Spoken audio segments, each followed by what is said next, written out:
Hello,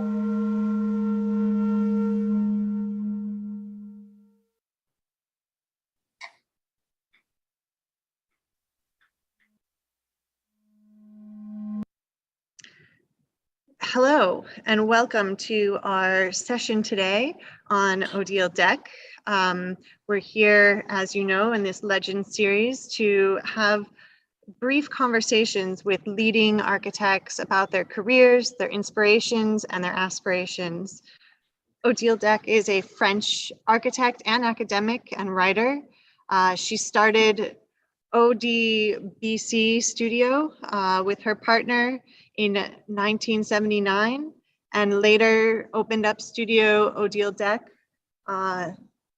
after her partner's passing in the late 90s. She's been highly recognized for her unique architecture and aesthetic styles. And during her years as an architect, she's won several awards, including the Golden Lion in Venice, the Jane Drew Prize, and the Architecture Lifetime Achievement Award.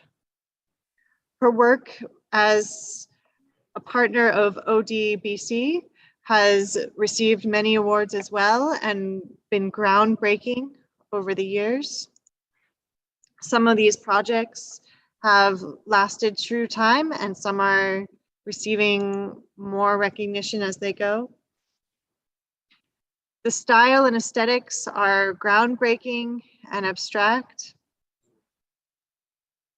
And when she started her own firm, Odile Decq Studio, the styles adapted and changed with the times.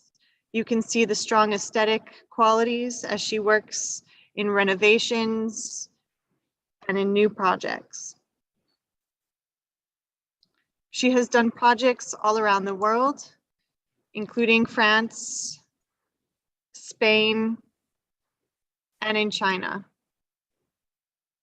Her work ranges from projects which are cultural to residential and large-scale apartment buildings.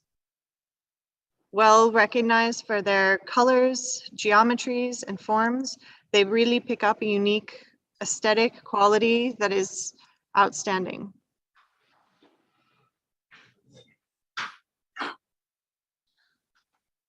In 1992, she started teaching at the École de Spéciale d'Architecture in Paris. And in 2012, she left to start her own institute, the Confluence Institute in Paris, where she still continues to teach with a small group of students and design. And this is one of the most recent projects just opened this year in Barcelona. So today we are very excited to have Odile Decq here to speak to her about her inspirations and how she is driven as an architect and what kind of advice she can give to the young of today.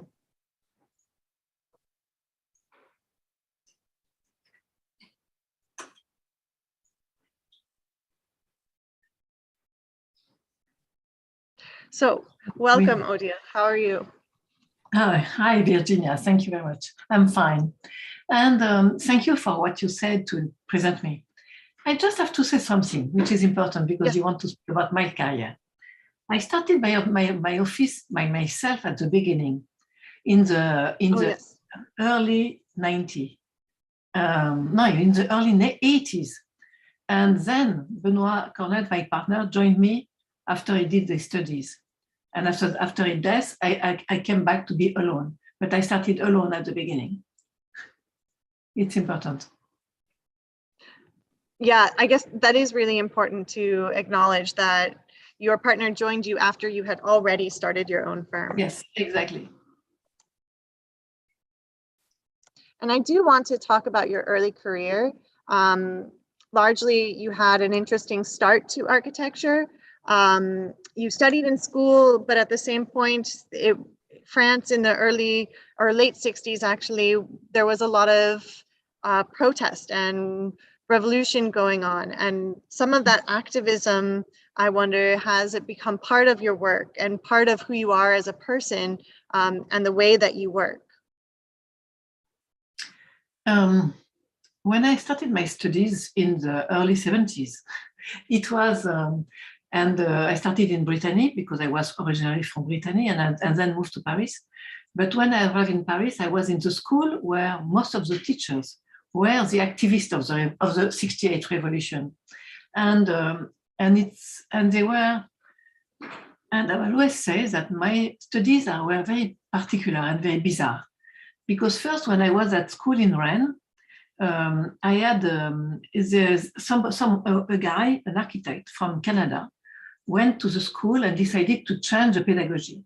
And he decided that we couldn't talk to any students from the former years.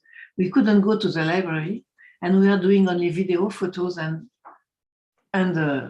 corporal body expression. So it was not really doing architecture.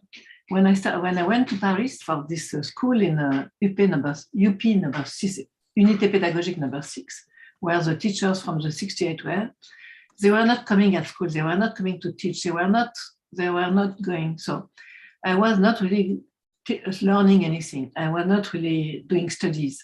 I had to work, so I was working for a man who was doing theory in architecture, writing theory in architecture, and I spent my time there. I was working on some little project in interior design for myself, and sometimes I went to school when the teacher were there. So it's why, especially after these 6 years of studies, I felt that I was not learning so much, and I learned by myself, and I was a kind of autodidact.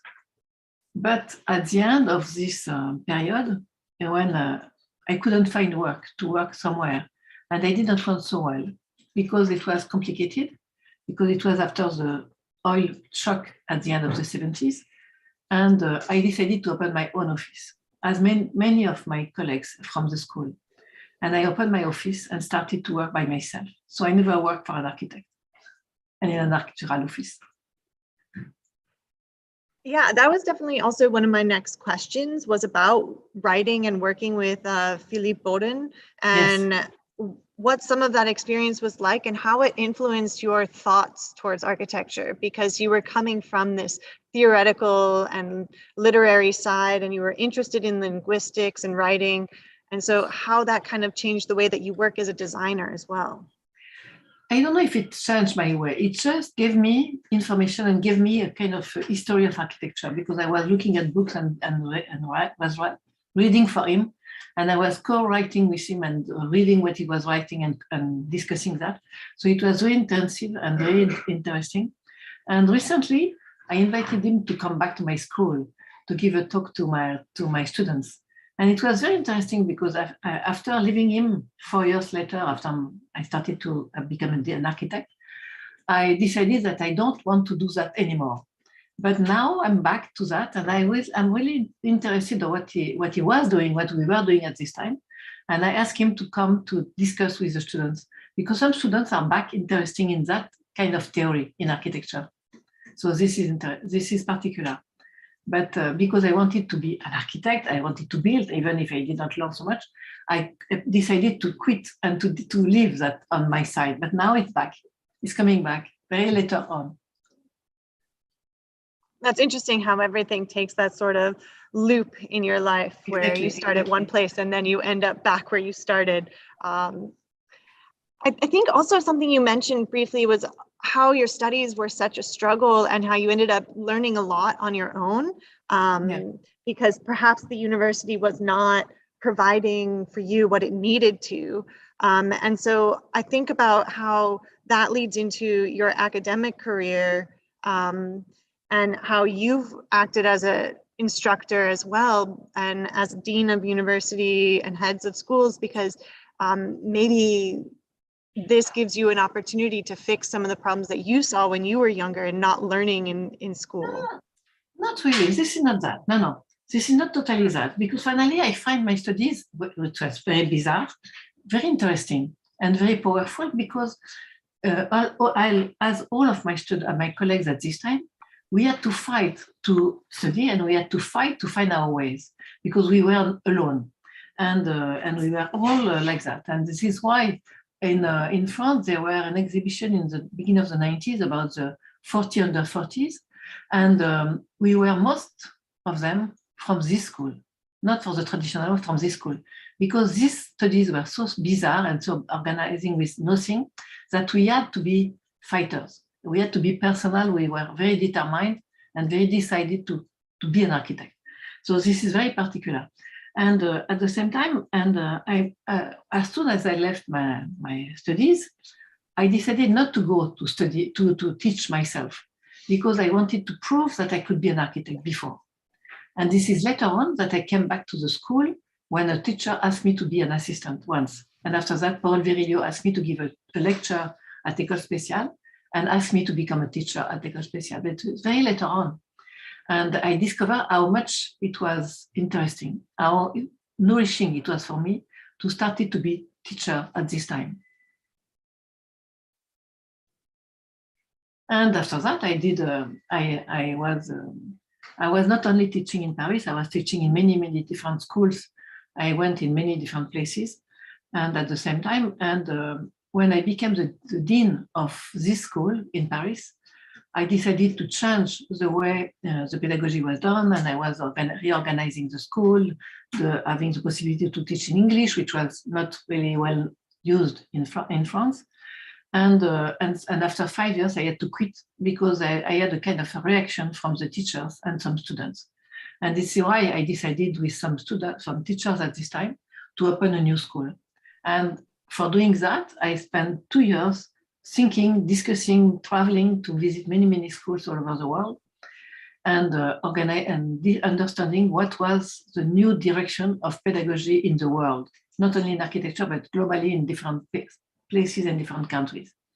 And it's why we decided to, and I decided at the end, because I stayed alone at the end, to establish a new pedagogy, a new way of teaching, a new kind of education. And I remind that once Peter Cook invited me and Neil, not Neil Spiller, another one, we were establishing new schools in London and Paris to discuss about that. And both of us were educated in the 70s. And we were feeling that our way of thinking new schools were really coming from that time. Openness, wineness, and being very free, and being not deciding to teach from the top to down, but help the students to grow by themselves and to coach the students more than teaching them. Yeah, I think one thing that we were really interested in about the Confluence Institute is its interdisciplinary strategy, the way that you have students engaging in work and a lot more independent design and research work that's going on at the school. Because as you know, Digital Futures as a platform, we're an educational platform, and we run workshops and are interested in the future of education and how students learn, especially in the more digital environment that we are seeing with things being more disseminated around the world, and having we started a doctoral consortium, which is kind of a distributed network of doctoral courses. And so I wonder if you could talk a little bit more about some of those strategies for where you see the future of education going, and particularly at your school. Yeah, it's a big question. I don't know where the future of education in architecture is going, but I have the feeling that architecture will not be the same, and practicing architecture will not be the same in the future, in the real near future. And because of that, we have to modify the way we teach and the way we give education on architecture for the students. Because also, I remind me that since the beginning I start to teach, I discovered that in every studio I did, every atelier that I did, not all the students wanted to become architects. There was always no more than 1/3. So what were these studies for not becoming an architect? It was just studies in architecture, which is very different because it's a culture, it's a discipline, and it's an education. And this education is not for providing future architects. It's for helping people to know who they want, who they like, who they are, and being able to decide how they will act in the world with architecture. And they can be architect, or they can be architect, or they can be something else, or somebody else. And this is really important for two reasons for me. It's important because, as I said, the profession will change, and will change drastically, especially due to the IA, the artificial intelligence. And also because there are many companies around the world that are trying to do the same with the algorithms, with all everything, without asking the architect just to do a design. And we are not designers, we are architects, which is more different, very different. And but this is not what the world is asking now.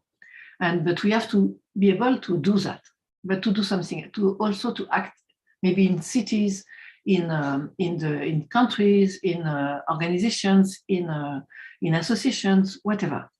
And we can do that with a lot of different attitudes, different, depending of how you want to be engaged in the world.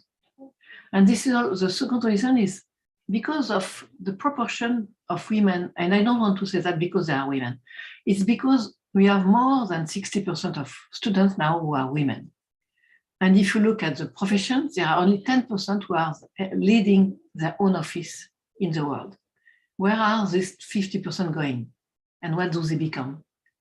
And sometimes they are just in the offices because they are really efficient, very good. In studies, they are very good, but at the end, they are working for men. And they are paid less.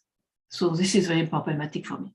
So we have to give them the opportunity to know and to discover what they can do with architecture and to be themselves with architecture, not just slaves in offices of a man, in an architect man. I know that is very radical, but this is so important for me that women have to be equal. This is equity in architecture, and equity is becoming who you want to be with architecture and how you want to act with architecture. Yeah, I think as you're speaking about gender equity in architecture, we definitely see this always as being an issue. Also in teaching, we look at all the great masters of the past, and they're all a bunch of white men. And we look at, how offices are run. And so it's very difficult, I know in my own career and learning in school, to see where a woman could have as a position. And I think you've done really well as setting some precedent. I know a lot of young women do look up to you as a designer and as an architect. And I think that it's really curious how you've managed so much in your career, especially at a time when you studied in school, there weren't that many women, and now there are so many. So do you see that as a possible future for the profession to become more equitable in the near future? I hope so. I really hope from the beginning. Because when when I was registered as an architect, we were only 11% women in the order des architectes. And now we are reaching 30%. That means 40 years later, only 30%. It's not enough. It's really not enough. So, but for that, we have to help the young women to be more self-confident. And it's not only the school of architecture who can do that, because this is a question of education from the childhood. And this is really a long way to do it. In families, in education, etc., to give the self-confidence to young women. And at the same time, to be able to take risk, to be able to think that they can do it. And this is why the role model is so important. And this is why I was always traveling to give lectures everywhere in the world, because I think that it was important to show that it's possible. And especially in some southern countries or eastern countries. And I went everywhere because for me it was so important. Yeah. I think that's really great to speak on these topics, but I wonder how overall the architecture industry can adapt, because I know particularly when going on like site visits and working with contractors, this can be really difficult as a female. Do you have any? No, I think that it's not difficult. If you think this is not difficult, it's not difficult. But it's okay, it could be. Because, you know, it's your mindset. Yes, exactly. This is your mind. First of all, your client is mostly men, are mostly men. Your engineers are men. The contractors are men. The workers on site are men. So in my long career, I met only twice an engineer, a woman engineer in front of me, and only 2 or 3 times a woman worker on a site. So that means that we are living in a male world when we are doing architecture. So we have to be able to know that we are in front of them equal. Because, and you discover as soon as you behave like that sometimes they are not comfortable when we behave like that, because the problem is from them, not from us. Because we know what you are, what is our level, what we can do, but they pretend that we are not. So if as soon as you show them that it's possible, you start to have a bit of trouble, but your problem is not coming from you, from them. And I know that it's not aggressive about men. This is a problem of feeling that we are equal, and this is not easy on site. It's true, but at the same time, you can do it. I think that's really great words of advice. I feel much more confident already just listening to that. Thank you. I'm glad.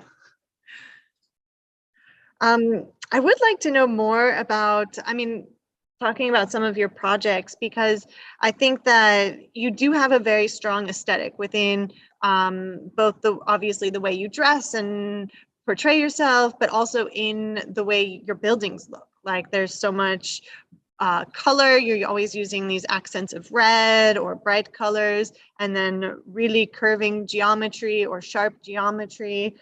So I do want to ask you a bit about some of these aesthetics and where some of these philosophies are coming from when you start projects and are beginning design. Philosophy, I don't know if I have one philosophy. For me, architecture is a travel. It's an adventure. Doing a project is an adventure. I start a project by thinking mostly where I want to go, but I don't know precisely where. And after that, I travel. And we travel with the people in my office to search ideas and to develop ideas. And step by step, the project is coming. But it's like sailing on the ocean. I don't know where you are based, but if you do sailing, you know what I mean. Sailing on the ocean is navigating and negotiating with many elements to go somewhere.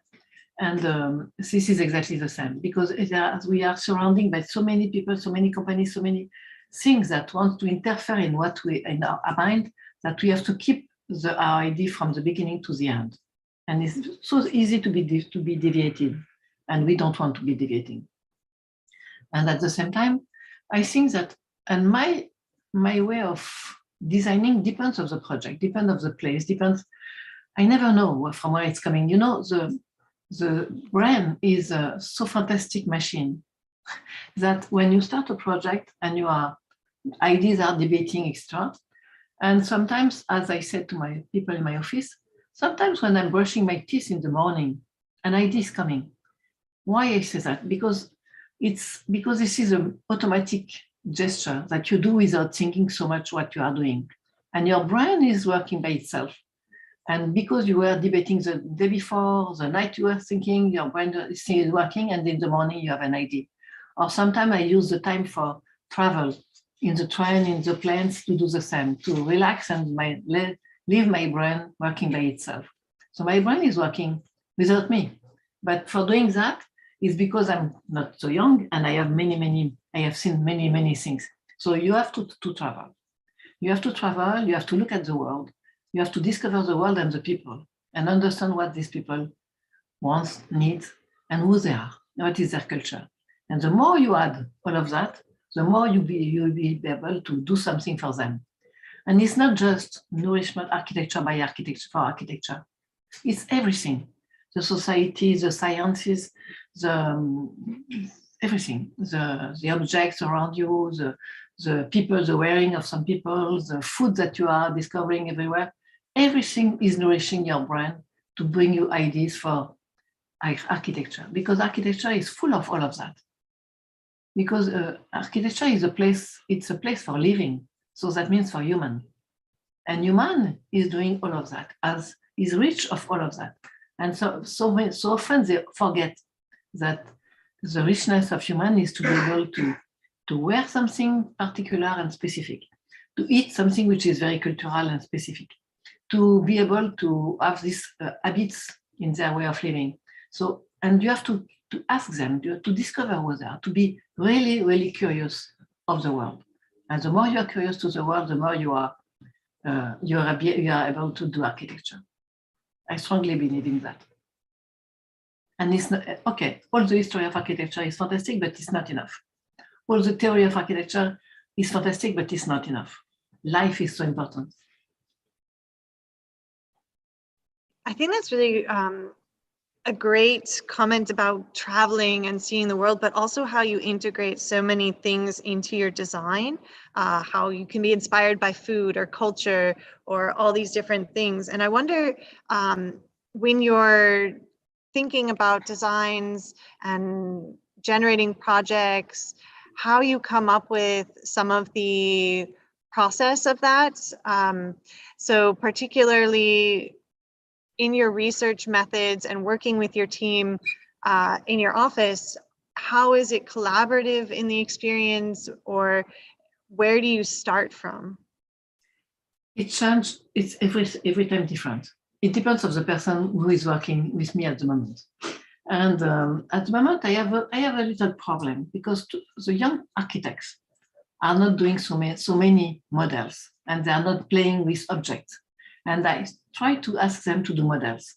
And models, not like a model that you build very precisely, objects that you, a conceptual model by manipulating object, playing something. And because when you manipulate object, you discover that there are connections, that there are possibilities. And even if these objects are not totally, have nothing to do with the project and the architecture. But this is important to manipulate something, because as I said many times, the travel from your hands, manipulating object, to your brain is longer than the way from your screen to your eyes, through your eyes to your brain. And because it's longer, you can think in the meantime. Because when usually now, the young people, maybe you, as all of them, you start by drawing on the screen. But when you draw on the screen, it has to be precise. It can't be a drawing. It's a sketch. It's very complicated. It has to be precise. And because it's precise, it's reducing and shrinking the possibility of ideas. This is why we have to be much more rustic at the beginning, manipulating objects, doing sketches, etc. And I try to ask the people to do that. Not all are able to do it, but when I find people able to do that, I like that, because this is the way ideas are coming. And the process is never the same, you know, because sometimes when I go on this, because I always go on the site, always, whatever the project, wherever it is, I go on the site. And I try to meet the people and to eat with them, because it's important, because I like food also, and I'm very curious about the food. And but at the same time, when I come back, sometimes I have ideas immediately on site. Sometimes I have ideas because I'm discussing with the client. And sometimes I have ideas when I'm traveling back. Or sometimes ideas are just coming at the office. So it depends. So the process is every time changing, depending on the context, depending on the conditions. The conditions are different, people are different. So there is no one way of doing project. It seems like you're very inspired by the site and the context and the culture and the people, but are you inspired also by other things like art or poetry or music? And who might be some of your inspirations there who've really... Art a lot, yes. Contemporary art, I'm really in contemporary art. I'm very curious about that. I'm looking at that. I know many art, I go to galleries, I go to fair, I go to everything. And I'm an art collector and I do art myself. So this is really important for me, yes. Music also. Music, because when I'm not in my office, but in my place, when I'm at home or somewhere else, I'm always listening music.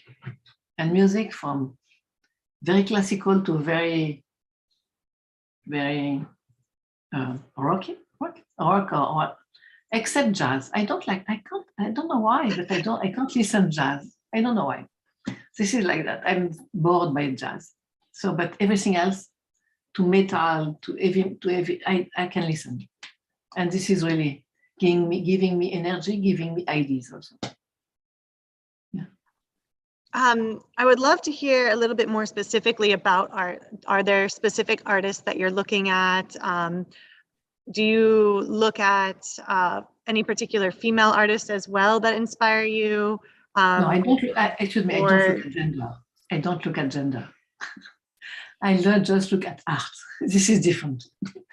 And no, it depends. Just coming back from lunch, because now in Paris it's this afternoon, so I was at lunch today, and going back, I passed in front of. I have the privilege to live in an area where there are many art galleries around my office.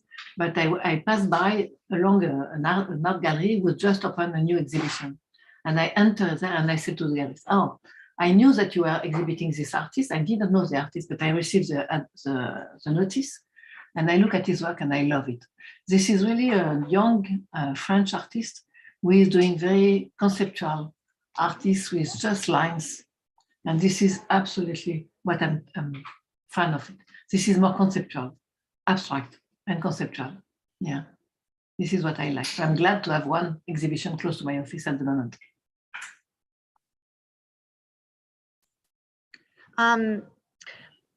For other parts of culture, you mentioned food being really interesting to you. And I know this is maybe not a 100% like relevant question, but what are some of your favorite foods?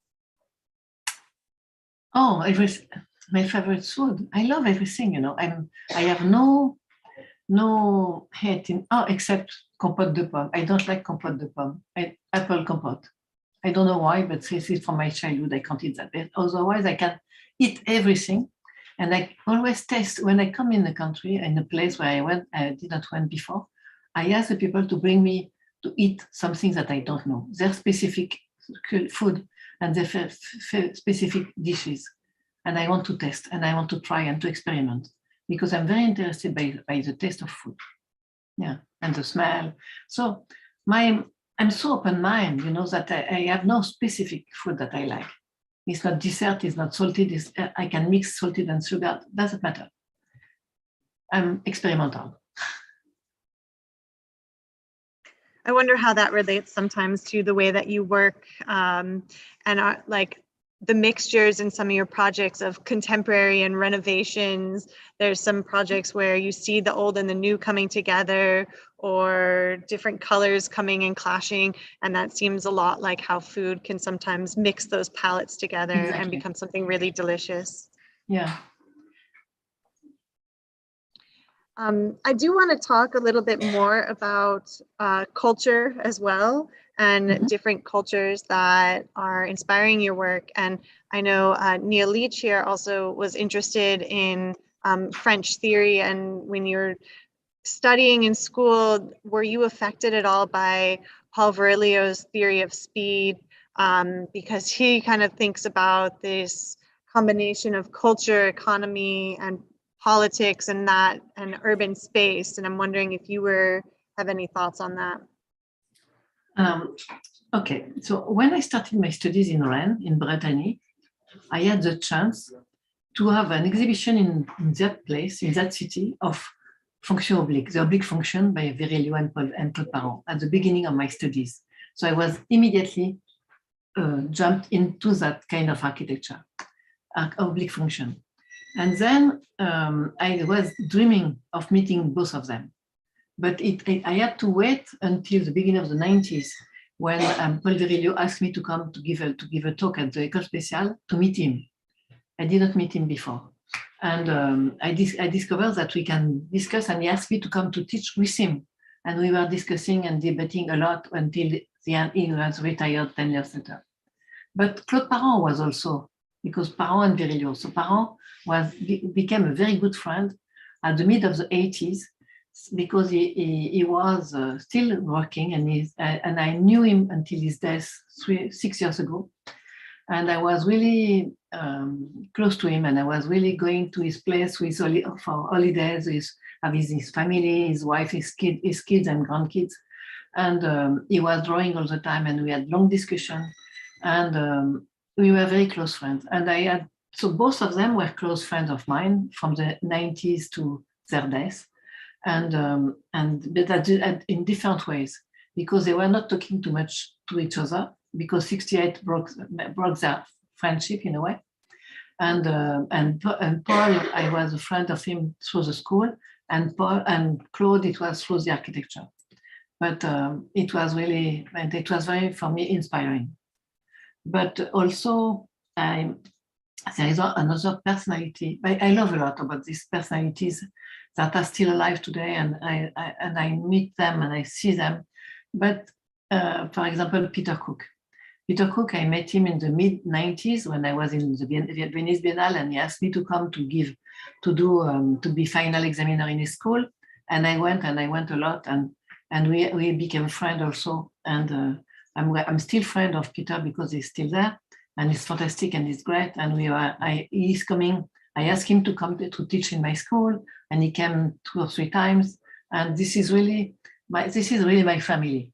My family of thought. This is that kind of people. Virilio, Parent, Peter Cook, and this is not bad. Yes.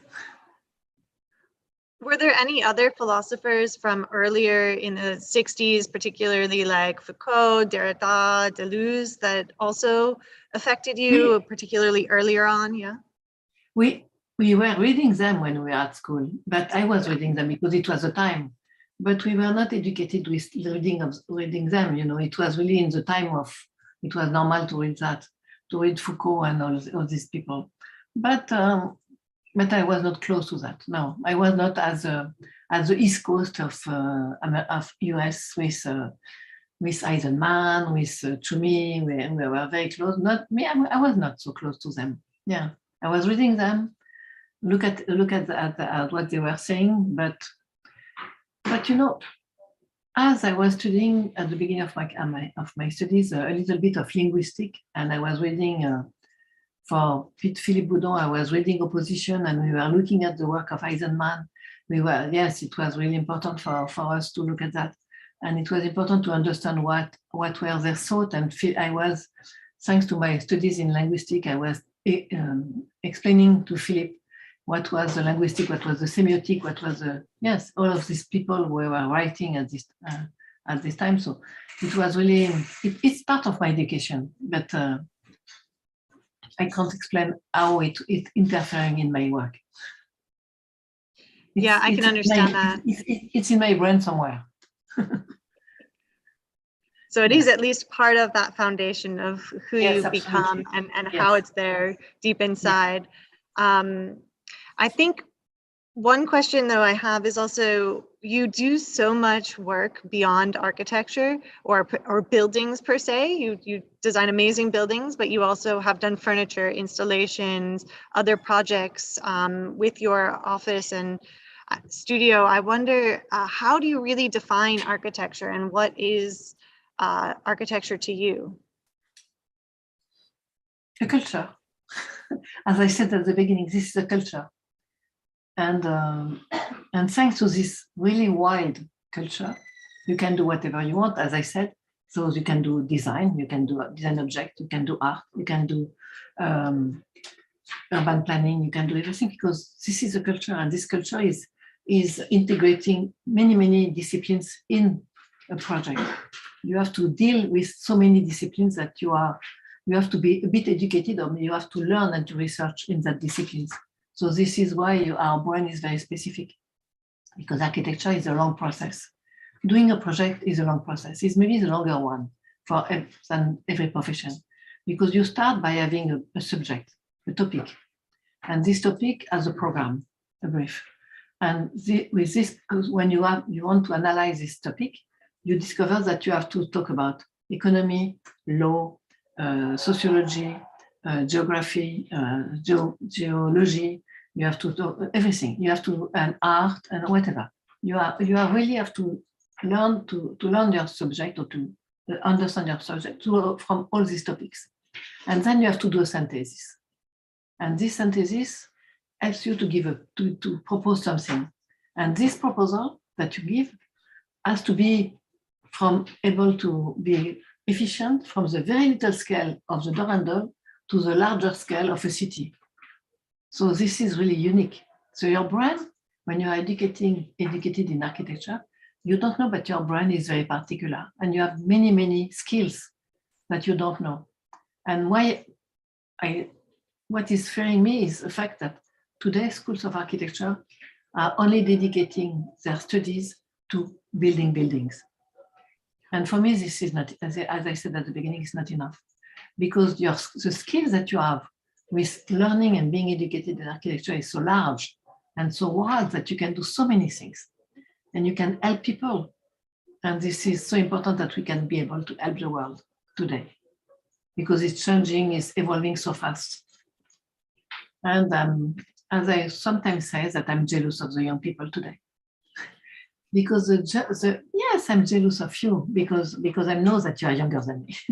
And because you are in the 21st, at the beginning of the 21st century, and you have to be able to dream and to invent and to build this century. Because if you think back at the beginning of the 20th century, all the guys that we know and we learned about them, Le Corbusier, Wright, Mies van der Rohe, etc., they were young, but they built and they invented the architecture of the 20th century. So this is your task, you the young people, to invent the architecture of the 21st century. You have to do this, and it's because it's very different. You have to invent something different. No? Yeah, I totally agree. Further on that, I was thinking, you mentioned Peter Cook earlier, and that he teaches at the Confluence Institute, and he's a good friend of yours. And we're planning to also interview Peter later in our Legends series as well. But I'm wondering about if you have thoughts, like you're talking about all this speculative architecture and the importance of the future and really thinking of these things. And I wonder, like, thoughts on Archigram and what it was doing for its time, and where the young architects now are thinking of these sort of speculative designs, abstract futures, metaverse, AI, and how we are designing today. Yeah. This is that. This is the future. This is where you have to do research and to work. And this is why we start to do that in my school too, because this is so important to be able to act in with that also. And this is an enormous field, a very large field of experimentation that you can do. Yeah, sure.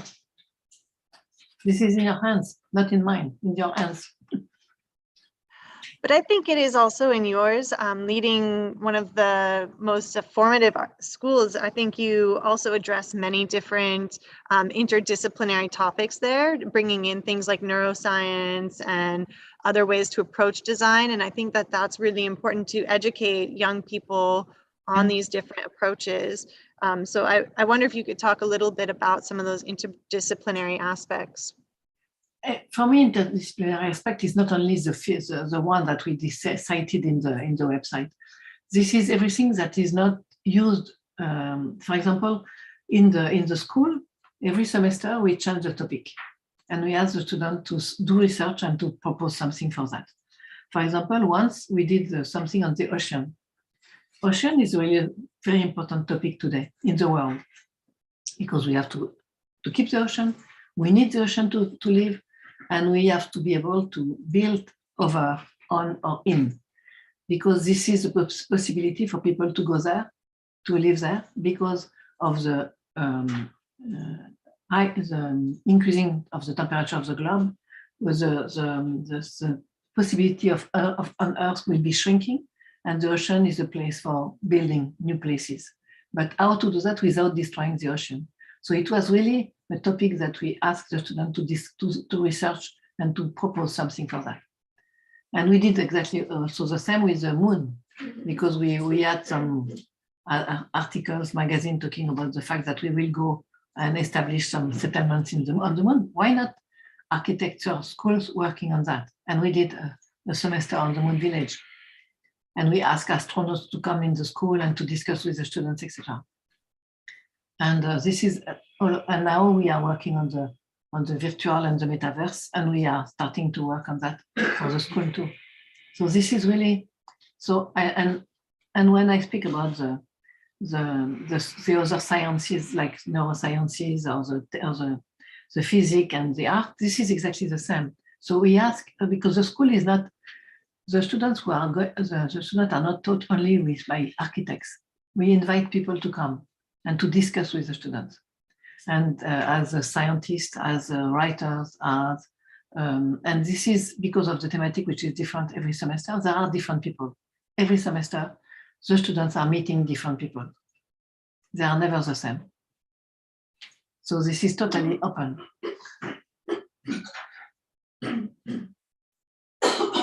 This is that. I think that's really great. I mean, I think as you're working with students a lot, and I love the level of the way that it's changing and adapting. I wonder if you have any specific advice for students as they're studying, and particularly for female students, to encourage them. I know you already gave some great advice at the beginning, but if you have some more. I think that the best advice is to be curious and to be able to be self-confident enough to take risk, and to think that because you are young, you can experiment, you can try. And if you try, if you fail, doesn't matter. Failing is not a mistake. Failing is a possibility to redo something. So this is how I did, and this is, I think, the best way to go, to do it. Because you look in front of you and you don't look in the back. So take risk and be curious. I think this is the more important. And look around you a lot. And don't listen too much to the architects.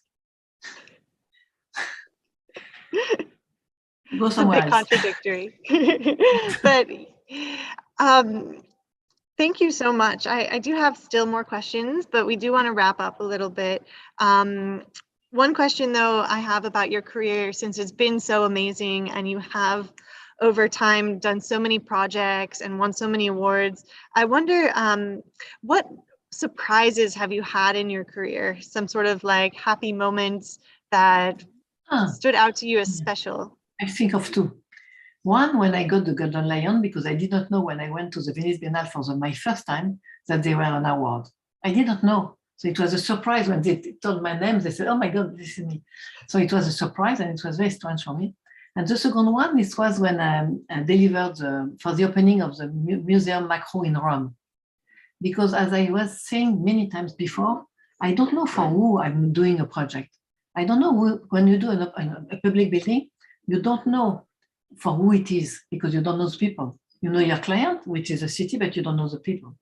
And when I came for the opening for the 3 days, I met a lot of Roman people. And they came to me telling me thank you, thanking me about to give them this beautiful project. And it was really giving me the good skin, you know. It was really, I was moved by that, by the fact that I discovered who were the people for who I was working. And it was fantastic. That's wonderful. I can't believe that you didn't know you were going to win an award at Venice. That must have been so exciting. But not, because, you know, at this time it was, the Venice Biennale were not so fun. It was not every 2 years. So I did not know that it was, they were an award, yes. And it was a surprise. Yes. Wow. Well, I hope you continue to win more awards in your future as well. Oh. Yes, if you want. This is not, I don't have the task to win award, you know. It's just because it's a come. That's it. I prefer to say that my task is to work well and to do my job and to help the students to be a good person. Yes. Yeah, that's so true. Well, thank you so much. I really enjoyed this discussion. We really appreciate your time, and I'm so glad to have this opportunity to speak with you and share some of your work and some of your inspirations. Thank you. Thank you very much. Thank you, Virginia. Have a nice I don't day. know if anyone else on our team here has any closing questions. Otherwise, thank you. Maybe I could just ask Odile whether she has any advice for what Digital Futures can do in terms of project to change education. To change education, to explain to the schools that this is a school of architecture is not for teaching students to build a building with the new regulation of today. It's just an open mind place for being educated in architecture, which is different. And you have, but it's because today it's very complicated to do that. I know that in France it's a disaster, but in many countries it becomes a disaster. To give freedom to the students, to help the students to be autonomous, to give them the possibility to think by themselves and to coach them to become who they are. This is for me the task of a school of architecture, and maybe you can help that. I hope so. Merci. Merci. Well, Goodbye. this has really been wonderful. Bye-bye. Thank you. Bye-bye. Bye-bye. Bye-bye.